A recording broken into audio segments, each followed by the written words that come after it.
Œuvre des détracteurs du professeur Bahati Lukwebo. Une image passée en boucle sur la toile colle malhonnêtement à un terroriste non autrement identifié, répondant au nom de Joseph Bahati Musonga, au deuxième vice-président du Sénat et autorité morale de la deuxième force politique au sein de l'Union sacrée, AFDCA.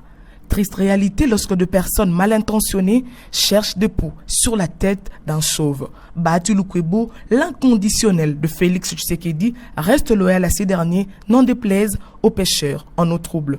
La dernière mobilisation de la population à Bukavu contre le Rwandais est une des preuves de sa fidélité à l'idéal patriotique. Faire un raccordement frauduleux entre une fierté nationale et un cri d'âme ancien du peuple perdé et porteur du nom de Bahati ne change en rien du discours du président statutaire et autorité morale de l'AFDC. Encore une fois, ce plan a échoué d'autant plus qu'il s'agit d'un jeu politique manquant de puzzle déjoué.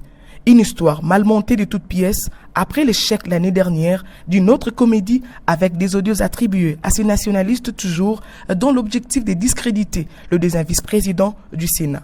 Ce jeu expose la manigance d'une main invisible derrière ce montage abusant de la modestie du professeur Bahati Lukwebo et surtout sa loyauté au président de la République et son attachement à ses frères et sœurs congolais à travers l'accompagnement qu'il apporte aux 6 axes prioritaires de la vision du chef de l'État pour la promotion d'un Congo solution pour l'Afrique et le monde. Qui peut oublier son appel aux Congolais du Sud Kivu au lendemain de l'attaque des Goma? Le résultat a été sans appel. Son discours sur le plateau du Sénat alors qu'il était encore président de cette chambre haute du Parlement est d'actualité face à la guerre injuste nous imposée par le Rwanda et ses supplétifs du M23. Le complot, ce n'est plus un secret, donc c'est connu, c'est connu. Mais maintenant, il faut agir. Pour agir, nous devons tous être comme un seul homme, nécessairement.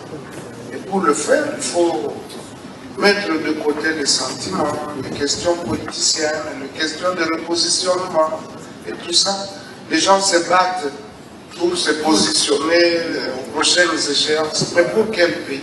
Sauvons d'abord le pays. Vous voulez diriger quoi? Vous voulez diriger qui demain? Si demain nous n'avons plus le pays, vous serez ministre, vous serez député, vous serez sénateur, vous serez président de quel pays? Je pense que là, il faut que vraiment il y ait une interpellation collective et que cette fois-ci, ce ne soit pas de l'hypocrisie où les gens parlent pour parler, tout simplement. Sommité intellectuelle, formateur et politique au service de la nation, Bahati Lukwebo ne lâchera pas sa lutte aux côtés du président de la République pour vaincre Kagame et ses alliés envieux des terres congolaises et bourreaux de ces grands peuples.